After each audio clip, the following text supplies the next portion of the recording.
Roxanne Paltuf. Alrededor del mediodía del sábado 8 de julio del 2006, Louise Walsh llamó a la madre de Roxy para preguntarle si había visto a la chica de 18 años. La pregunta tomó completamente por sorpresa a la mujer. Se suponía que su hija mayor había pasado toda la noche anterior con él en el hotel Budget Inn, ubicado al norte de Austin, Texas, y que volvería a casa esa tarde para ir a hacer las compras para el año escolar con su madre y sus hermanas. Sin embargo, según Walsh, Roxy no había pasado la noche con él, sino que entre las 21 y las 22 de la noche del viernes, la chica había ido del hotel después de tener una discusión con él. Lo más extraño de la historia que Louise les había contado era que Roxy, según él, se había ido del hotel solo con su identificación y le había exigido que no le siguiera, por lo que él no hizo en un principio después de que 20 minutos salió a recorrer la zona en busca de su novia, pero no la encontró, por lo que ya sin ganas de quedarse en el hotel, tomó las cosas de los dos e hizo el checkout para irse a la casa de su hermana. Antes de meternos a fondo, no olvides suscribirte a nuestro canal y activar la campanita para mantenerte al día con nuestras actualizaciones. Para la familia de Roxy, había algo muy extraño en la historia de su novio. No tenía sentido que la chica se hubiera ido del hotel sin su celular ni ninguna de sus pertenencias, mucho menos si estaba entre sus planes volver a casa. Lo que Walsh contaba tampoco parecía coincidir con la personalidad de la chica, que su madre y hermanas describieron como una persona tranquila y sobre todo responsable, cuidadosa con su bienestar y el de los demás, sobre todo con el de sus 3 hermanas menores a las cuales cuidaba y adoraba. Para ellas no parecía lógica la idea de que Roxy simplemente hubiera dejado el hotel sin sus cosas y le parecía ridícula. Además, la inverosimilitud de la historia no era el único motivo para desconfiar de la historia de que Louise contaba. La verdad es que la madre de Roxy nunca había probado la relación que tenía con su hija, y es que cuando se habían conocido 2 años antes, Louise le había mentido a su hija sobre su edad. La había convencido de que tenía 19 años de edad cuando en realidad tenía 10 años más que ella e incluso tenía 2 hijos. Pese a la mentira, Roxy decidió continuar su relación incluso cuando su familia y amigos no estaban de acuerdo. Más allá de la mentira, Louise tenía actitudes bastante cuestionables. Era común que se enojara con Roxy y discutieran de forma violenta, por lo que la madre de la chica no demoró en denunciar la desaparición de su hija a la policía y contarle todos estos detalles. Se trataba en principio de una investigación por desaparición, o así la catalogó la policía. Al recibir la denuncia, lo primero que hizo la policía fue dirigirse al hotel Budget Inn para solicitar acceso a la habitación que había ocupado durante ese día la pareja. El problema era que la habitación naturalmente ya había sido limpiada por el servicio del hotel e incluso había sido ocupada por otras personas durante las menos 48 horas que la policía había demorado en ir hasta allí. La habitación claramente no estaba como la había dejado Louise Walsh al dejar el hotel, pero aún así los detectives analizaron el lugar intentando obtener algún tipo de evidencia sobre lo que había sucedido, aunque como era de esperarse no tuvieron éxito. Aunque la vista no fue en vano, ya que pudieron hablar con el personal del hotel para confirmar que la pareja les había quedado allí. Sin embargo, la gente que trabajaba en la recepción negó haber visto a Roxy abandonar el hotel en la noche del viernes 7 de julio. Lo que además confirmaron las cámaras de seguridad del hotel, que se veía a la pareja entrar unas horas antes y después de las 11 de la noche se veía a Walsh hacer el checkout en la recepción sin la compañía de Roxanne. Lo que alertó a los oficiales, Walsh había mentido tanto a la madre de la chica como a ellos, por lo que decidieron investigar un poco más sobre él, mientras además se seguía buscando por la chica en los alrededores. Al buscar el nombre de Louise Walsh en el sistema policial, descubrieron que tenía varios registros penales desde 1995. Algunos de ellos eran por robos, pero los que más llamaron la atención de los detectives fueron las más de 3 órdenes de alejamiento que tenía emitidas por sus exparejas. Al ponerse en contacto con ellas, todas contaron experiencias similares. Louise era un hombre violento, obsesivo y celoso. Incluso había llegado a golpearlas seguidas o hacerles daño de diferentes maneras. Estos testimonios dieron otra luz a la investigación. Mientras todavía se buscaba a Roxy con vida en la zona de la desaparición, los detectives decidieron entrevistar al entorno de la chica, en especial a sus amigas, quienes confirmaron que la policía ya sospechaba. La chica le había contado a sus amigas en confianza cómo en una ocasión su novio la había golpeado en medio de una discusión. La policía volvió a interrogar a Walsh unos días después, el 12 de julio, y allí el joven entregó el celular de su novia, que se había llevado consigo después de la pelea. Al encender el teléfono se descubrió que en la noche de la desaparición de Roxy se habían hecho 300 llamadas, la mayoría de esas realizadas a la última ex Louise. Una de estas llamadas fue contestada y allí el joven le habría dicho que estaba en problemas. Unos días después, la identificación de Roxy fue hallada en una billetera en un hombre llamado George Moore y fue arrestado por la policía después de atacar a una bailarina exótica el 13 de julio. Si bien la mujer acabó por no presentar cargos contra el hombre a la policía, le llamó la atención el hallazgo. Geoffrey explicó que había encontrado el taxi que manejaba después de llevar a una pareja al Budget Inn, donde Louis y Roxy se habían quedado. Esta sería la última evidencia real que se hallaría del caso. Incluso hoy, a 18 años de la desaparición de Roxanne, no se sabe absolutamente nada de lo que pasó con ella o su paradero. La policía todavía considera que se trata de un caso de desaparición, de una persona perdida y no un homicidio, sobre todo porque la policía fue incapaz de hallar evidencia que se probara que en la habitación del hotel en la que había estado hubiese ocurrido algún tipo de crimen violento. Tampoco se halló evidencia con la que pudieran acusarse oficialmente a Louis Walsh, aunque siempre se le consideró como el principal sujeto de interés en el caso. Durante 18 años, varias personas han afirmado haber visto a Roxanne viva en diferentes lugares del país, por lo que tanto la familia como la policía tuvieron que seguir decenas de avistamientos que nunca dieron resultado. A día de hoy, la investigación por la desaparición de Roxy está catalogada como una investigación sin resolver, es decir, no está cerrada pero tampoco abierta. Está en una especie de limbo, esperando que con suerte, en los próximos años, surja algún tipo de indicio o evidencia que permita solucionar este caso y dar las respuestas que llevan buscando durante años. El vigilante del Boulevard 657. La ciudad de Westfield, en New Jersey, se encuentra en la lista de lugares más seguros de Estados Unidos. En la calle Boulevard de esa ciudad es especialmente tranquila. Un lugar ideal para criar a sus 3 hijos de 5, 8 y 10 años. Al menos eso pensaron Derek y Maria Bradus cuando vieron el anuncio de venta de la casa ubicada en el número 657 de esa calle en el 2014. Para María era una zona de ensueño, ya que ella misma había crecido tan solo un par de cuadras allí, y la casa en sí les había encantado a ambos. Se trataba de una casa estilo holandesa colonial construida en 1905. Tenía un total de 6 dormitorios y 4 baños, ocupando un total de 3.800 metros cuadrados y con 1,5 hectáreas de terreno como patio trasero. Como si eso no fuese suficiente, la casa se encontraba a tan solo 28 millas de Manhattan, además de estar dentro de un distrito escolar, es decir, cerca de los colegios a los que sus hijos asistían. Era perfecta, por lo que el matrimonio Bradus no les costó tomar la decisión y comprar la casa por casi $1,5 millones, firmando el contrato de compraventa con los anteriores dueños, John y Andrea Woods, el 26 de mayo de 2014. Desde ese momento, Derek y María comenzaron lentamente a organizar el que sería el nuevo hogar de su familia. Antes de pensar con la mudanza propiamente dicha, el matrimonio se aseguró de hacer los arreglos que deseaba hacer en la casa. Así que los primeros días de junio fueron varias ocasiones a la casa junto a los contratistas y otro tipo de obreros para iniciar con las obras. Hacía apenas 3 días que habían comprado la casa cuando Derek notó que el buzón tenía una carta. El sobre blanco no tenía ningún nombre, sino que iba dirigida a los nuevos dueños. Un tanto confundido, mientras todavía esperaba por los trabajadores, decidió abrir la carta, encontrándose con un aterrador mensaje. La carta iniciaba preguntando: ¿cómo llegaron hasta aquí? ¿El 657 de la calle Boulevard los llamó con su fuerza atrayente? El inicio de la nota provocó que Derek sintiera un escalofrío que terminaría convirtiéndose en miedo al seguir leyendo. El remitente afirmaba que la casa había sido vigilada por su familia desde hacía décadas. Mi abuelo la vigiló durante la década de 1920 y mi padre en los 60. Ahora es mi turno. ¿Conocen la historia de la casa? ¿Saben lo que descansa entre las paredes del 657 de la calle Boulevard? ¿Por qué están aquí? Lo averiguaré.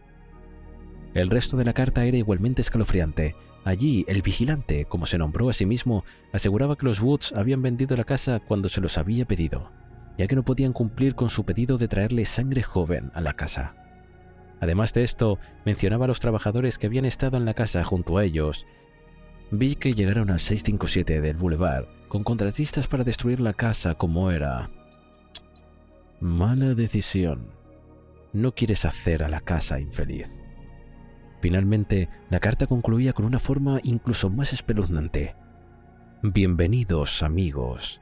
Bienvenidos. Dejemos que empiece la fiesta. El matrimonio Bradus no estaba seguro de qué hacer con aquella carta escrita, que no estaba escrita manualmente sino impresa, sintiendo una mezcla de sentimientos que iban desde el miedo, la preocupación hasta la incredulidad. Derek y María se comunicaron con los Woods a la mañana siguiente. Quedaría averiguar si algo de lo que decía la casa era cierto, si alguna vez habían recibido una carta similar o si aquello era algún tipo de broma de mal gusto. Los anteriores dueños habían vivido allí durante 23 años en la casa, en los que aseguraron que habían sido sumamente felices y tranquilos. Nunca nadie los había molestado o acosado en ese tiempo, al menos no hasta los últimos días de abril en ese mismo año, cuando les llegó una carta anónima escrita por alguien que se hacía llamar el Vigilante.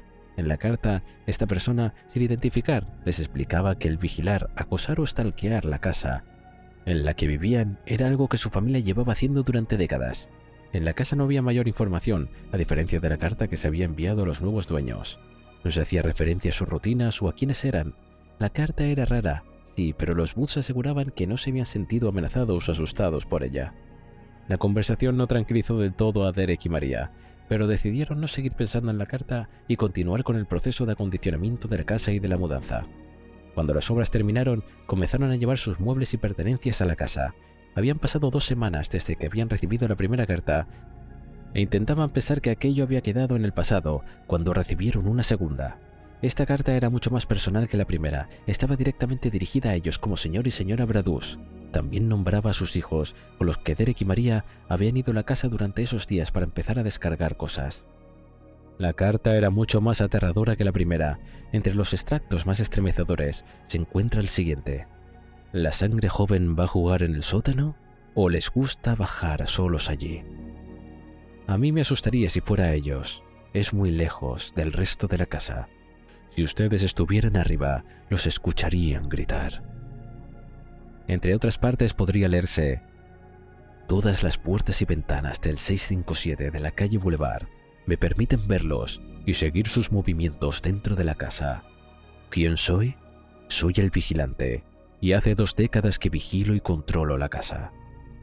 La carta acababa de forma todavía más aterradora. Saben que estaré vigilándolos. El Vigilante. Ignorar esta carta era imposible. Fuese quien fuese este acosador, había logrado conseguir información real de ellos y sus hijos, por lo que lógicamente Derek y María decidieron primero dejar de llevar a sus hijos a la casa recién adquirida y posteriormente detener los planes de mudanza. Ocasionalmente el matrimonio todavía iba a casa para revisar que todo estuviese en orden y continuar a medida que sus planes fueran mudarse. Desde entonces, cuando llegó la tercera y única carta en la que el Vigilante se preguntaba a dónde habían ido, asegurando que la casa los extrañaba. En la tercera carta, el Vigilante amenazaba con hacerles daño de diferentes formas, por lo que era claro que no estarían a salvo en esa casa. Extremadamente preocupados y asustados, los Bradus decidieron tomar el asunto por sus propias manos, en especial Derek, que se puso como objetivo descubrir quién era el Vigilante. Para eso compró cámaras de seguridad y micrófonos que instaló tanto dentro como fuera de la casa, con la esperanza de obtener algún tipo de imagen o evidencia que le permitiera saber quién estaba acosando a su familia. Sin embargo, no obtuvo ningún tipo de información útil. Desanimado y cada vez más preocupados, decidieron contratar los servicios de varios profesionales especializados. Contrataron un investigador privado, un forense lingüístico que analizara las cartas en busca de algún tipo de indicio en la forma que estaban escritas, y otros cuantos más profesionales intentaron determinar quién era la persona tras el Vigilante. Las cartas no estaban escritas a mano, por lo que no se podía analizar su caligrafía, por lo que una de las primeras acciones del investigador privado fue buscar huellas en los papeles, aunque no había ninguna. El forense lingüístico no descubrió patrones específicos ni fue capaz de encontrar coincidencias con perfiles online en redes sociales. Parecía ser imposible dar con la identidad del Vigilante, y tras meses de intentar encontrarla, la familia decidió darse por vencida. Todavía no se sentían seguros yendo allí a vivir, por lo que decidieron alquilar la casa mientras denunciaban la situación a la policía, que no tuvo mayor éxito que la investigación privada que Derek había intentado hacer. Aunque alquilar no fuese sencillo, los rumores sobre el acosador de la casa eran conocidos por todo el vecindario y pronto por toda la ciudad y el país, por lo que nadie quería mudarse allí o mucho menos comprar la casa, por lo que sin otra opción decidieron mudarse allí ellos mismos. Sin avances de la policía o de su investigación particular, ya sin más idea de qué hacer, los Bradus llegaron a buscar ayuda en sacerdotes para que limpiaran o bautizaran su casa, incluso exmilitares para que sirvieran de seguridad. Fueron los 6 meses más complejos de su vida. Desconfiaban de los vecinos, de los desconocidos que los miraban por la calle, pero también de sus conocidos. Tenían pesadillas que les impedían dormir, lo que estaba realmente afectando a su salud. La casa de sus sueños se había transformado en un infierno, en el que ya no podían seguir viviendo. 6 meses después de haberse mudado allí, los Braddock volvieron a mudarse intentando nuevamente vender la casa, sin éxito durante 2 años. Estaban desesperados, habían gastado más de $1 millón en esa casa y nadie estaba interesado en comprarla. Desesperados por deshacerse de ella y recuperar su dinero, intentaron demandar a los Woods por no haberles contado lo de la carta que habían recibido antes de la compraventa del inmueble. Sin embargo, el fallo les fue desfavorable. Recién en 2016, 2 años después, una persona se comunicó con ellos interesados en comprar la casa, aunque esto no acabó sucediendo. Ese mismo año la policía reabrió el caso y fue capaz de encontrar una pequeña muestra de ADN en las cartas, con el que pudo determinar que el vigilante era probablemente una mujer, pero sin lograr obtener ningún otro detalle de su identidad. Para ese entonces, el caso era conocido por la prensa y motivos de discusiones en varias redes sociales, donde muchos teorizaron que podría tratarse de otro potencial comprador que quería bajar el precio de la propiedad. Otra de las teorías bastante más aterradoras propone que se trate de alguien que vive escondido en la casa, ya sea en las paredes o en algún lugar recóndito de la casa que les permita pasar desapercibido. Una tercera teoría plantea que la casa pueda ser producto del mismo matrimonio Braddock, que arrepentidos por su compra, dieron inicio a este plan para obtener su dinero de vuelta. La verdad es que nunca se pudo determinar con seguridad quién estaba tras las 4 cartas que se recibieron en el 657 del Boulevard en Westfield, pero la verdad es que la familia Braddock se vio severamente afectada por esto. Económicamente, el dinero que invirtieron en la casa no fue recuperado. No hablamos solo de la compra del inmueble, sino también de los arreglos y los cientos de gastos que hicieron en materia de seguridad a raíz de estas cartas. Finalmente, debido a lo conocido del caso, el valor de la casa bajó de sobremanera y en 2019, cuando lograron venderla, lo hicieron por tan solo $400.000, perdiendo casi $1 millón. Pero eso ni siquiera es lo más grave. La salud mental de toda la familia se vio claramente desmejorada por lo que vivieron. De hecho, Eric debió ser internado en un hospital psiquiátrico en 2017, cuando escribió cartas similares a sus actuales vecinos de Nueva York. Los nuevos compradores de la casa no habían hecho público si recibieron algún tipo de carta similar a la que recibieron los Braddock. Hoy por hoy, la casa es extremadamente conocida, ya que Ryan Murphy dirigió una serie de Netflix llamada El Vigilante, basada parcialmente en este caso. Hoy, a 10 años del primer contacto con el vigilante del 657 de la calle Boulevard, sabemos exactamente lo mismo que en esa época. No sabemos quién escribió esas cartas o si todavía vigila la casa. Kathy Page. Apenas estaba amaneciendo el 14 de mayo de 1991, cuando la policía de Vidor, en Texas, recibió un llamado por un accidente de tráfico. Un auto se había estrellado. Cuando los oficiales llegaron a la escena, descubrieron que la mujer que conducía el vehículo no parecía tener signos vitales y su piel estaba sumamente fría. Parecía haber perdido la vida en el choque. Sin embargo, esta teoría fue descartada cuando empezaron a prestar más atención a la escena. Al examinar el cuerpo de la mujer, notaron que la mujer no tenía ninguna herida fatal que pudiera explicar su muerte. De hecho, ni siquiera tenía algún rasguño provocado por el accidente. El auto apenas tenía algún daño, y la bebida que llevaba en su asiento ni siquiera se había volcado. Aquello no parecía ser un trágico siniestro de tránsito, sino más bien una metódica puesta en escena. La muerte de la mujer tras el volante no era accidental ni había ocurrido en ese momento, por lo que comenzó a considerarse una muerte sospechosa. Identificar a la mujer no fue complicado. Apenas unas horas después lograron determinar que se trataba de Kathy Page, una mujer de 34 años que estaba casada con un hombre llamado Steve Page, con quien tenía además 2 hijos. En ese mismo momento, el detective a cargo del caso, el sargento Mosley, se dirigió a la casa de la familia para darle la noticia al esposo de la víctima, un momento delicado que le generó más sospechas que lástima. Según sus palabras, cuando se le preguntó a Steve si sabía dónde estaba su esposa o qué había pasado con ella, dijo que no sabía dónde estaba y miró directamente a la calle buscando el auto de ella. Parecía estar enojado. Cuando le dije, empezó a llorar, y en algunos momentos incluso se lanzó en el sillón a llorar, pero después se levantó y comenzó a hablar conmigo. No tenía ni un rastro de lágrimas en su cara. Desde ese momento la investigación se centró en Steve. Había algo que le resultaba extremadamente raro en su actitud, por lo que si bien él mantenía su inocencia, la policía se dispuso a averiguar un poco más sobre el matrimonio con Kathy. La pareja llevaba casada 13 años, tiempo en el que había tenido a Erika y a Mónica, sus 2 hijas. Para su entorno, parecía ser la familia perfecta, pero según lo que el propio Steve declaró, hacía ya un tiempo que su relación ya no estaba en el mejor momento. Según él, Kathy estaba pasando por una crisis de identidad en la que no estaba segura de quién era, de lo que le gustaba hacer o de lo que deseaba para su futuro. por lo que de mutuo acuerdo habían decidido separarse temporalmente para que Kathy pudiera encontrarse a sí misma de la forma en que lo necesitara. Sin embargo, la hermana de la víctima, Sherry Valentine, desmintió la versión de su cuñado, asegurando que Kathy había tomado la decisión tajante de divorciarse. Después de 13 años de convivencia, Kathy ya no estaba enamorada de Steve ni tenía intenciones de intentar recuperar su relación, por lo que había tomado la decisión de separarse formalmente y haciendo planes para cuando estuviera finalmente soltera de nuevo. La separación era tan seria que Steve se había ido de casa, aunque no habían acabado en malos términos, por lo que el 13 de mayo Kathy le pidió al hombre que cuidara de sus hijas en su casa mientras ella salía con una amiga después del trabajo. Según Steve, Kathy se fue de la casa a las 23:15 y a las 23:30 para encontrarse con su amiga. La policía tenía que determinar qué había pasado con ella desde ese momento hasta las 4:15, cuando aproximadamente fue hallada ya sin vida. Al momento en que su cuerpo había sido hallado, Kathy no estaba usando ninguna pieza de joyería o maquillaje, cosas que Steve afirmó que estaba usando cuando se fue de la casa. La autopsia que se practicó determinó que la causa del fallecimiento era la estrangulación, pero también arrojó que tenía el tabique de la nariz quebrado. Se encontró que había sangre en su ropa interior y en su piel, pero no en el auto o en su ropa, lo que hizo creer a los detectives de que Kathy no le habían quitado la vida en el auto, ni con la ropa, ya que había encontrado, por el contrario, había sido asesinada en otro lugar donde la habían limpiado, vuelto a vestir con otra ropa y acomodado en el auto que había sido dejado sin frenos para que se estrellara.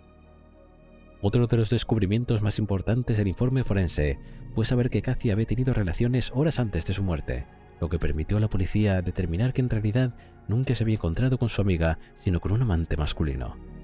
Este hombre se presentó en la estación de policía de manera voluntaria al enterarse de lo que había pasado con Kathy, dispuesto a ayudar para resolver un crimen de la mujer con la que había tenido una especie de noviazgo. De manera voluntaria dio su testimonio donde confirmó haber estado con Kathy esa noche, pero también se sometió a la prueba del polígrafo que superó tranquilamente. Los detectives sabían con quién había pasado la parte de la noche Kathy. Sin embargo, la autopsia les había dado un detalle todavía más específico que descartaba al novio de Kathy como su asesino. La persona con la que había tenido relaciones tenía hecha una vasectomía y el novio no la tenía, lo que significa que la víctima había tenido relaciones con otro hombre esa misma noche antes de su muerte. La policía ya tenía sospechas de Steve. Revisó su historial médico encontrándose con que el hombre se había hecho una vasectomía meses antes de los hechos que ocurrieran, por lo que rápidamente le cuestionaron si había tenido relaciones con Kathy la noche en la que había desaparecido. Enfrentando esa evidencia, Steve admitió haberse acercado a su expareja cuando ésta había salido de la ducha para vestirse y, según él, de manera consensuada, habían compartido un momento juntos, aunque la versión parecía un tanto complicada de creer. Para el entorno de Kathy, es decir, sus amigas e incluso su hermana, no tenía sentido que hubiese estado antes de salir con su novio. Kathy ya no se sentía atraída por Steve desde hacía ya un buen tiempo. De hecho, antes de separarse ni siquiera compartía la misma cama, por lo que no tenía sentido que de pronto deseara tener relaciones con él. Para la familia de la víctima, lo que sucedió fue muy diferente a lo que Steve le contó a la policía. James Fulton, el padre de Kathy, piensa que lo que realmente sucedió fue que cuando ella volvió esa noche, él estaba durmiendo en el sillón, por lo que Kathy fue directa a su baño a desmaquillarse, sacarse los accesorios y cambiarse cuando Steve la escuchó. Por lo que fue hasta el baño, le exigió tener relaciones y cuando ella se negó, empezaron a pelear. Es probable que esa pelea que el padre de Kathy describe haya ido subiendo de nivel y que incluso Steve haya abusado de ella ya que todavía era su esposa legalmente. James, al igual que Sherry, su otra hija, creen que Steve probablemente la estranguló en el proceso, pero esto es una teoría que ya nunca se pudo encontrar evidencia genética, biológica o de cualquier algún tipo que ayudara a resolver el caso. El cadáver de Kathy fue metódicamente lavado, lo que hizo imposible extraer de él algún tipo de muestra de ADN del homicida. La ropa que Kathy llevaba tampoco era la ropa que tenía cuando le quitaron la vida, por lo que tampoco se pudo encontrar evidencias allí. El caso y la investigación encontraron en un callejón sin salida rápidamente. Hasta el día de hoy, la policía considera que Steve Page es una persona de interés para el caso, es decir, un presunto sospechoso del que todavía no se tienen pruebas para poder declararlo como tal. Además, existe una recompensa de $50,000 para quien pueda ayudar a resolver el caso, del que todavía no se tiene ningún tipo de información. Steve Page sigue negando tener algo que ver con el crimen de su esposa, incluso ha dado a conocer su propia teoría en varios medios locales de comunicación. Según él, Kathy perdió la vida a manos de la mafia de Beaumont, una ciudad de Texas, ya que semanas previas a los hechos habían estado recibiendo llamadas telefónicas amenazantes. Según Steve, hay una persona de una familia italiana, parte del mundo criminal de Beaumont, que podría haber hecho aquello para vengarse de él, aunque nunca dijo por qué alguien de la mafia podría querer hacerle daño a él o a su familia, y tampoco dio nombres. Parece más bien un intento un tanto flojo de alejar las miradas de él. ¿Y tú qué crees? ¿Conocías estos casos? ¿Cuál crees que puede llegar a resolverse en lo que queda de año? Si llegaste hasta aquí no puedes perderte el vídeo en pantalla. Nos vemos allí.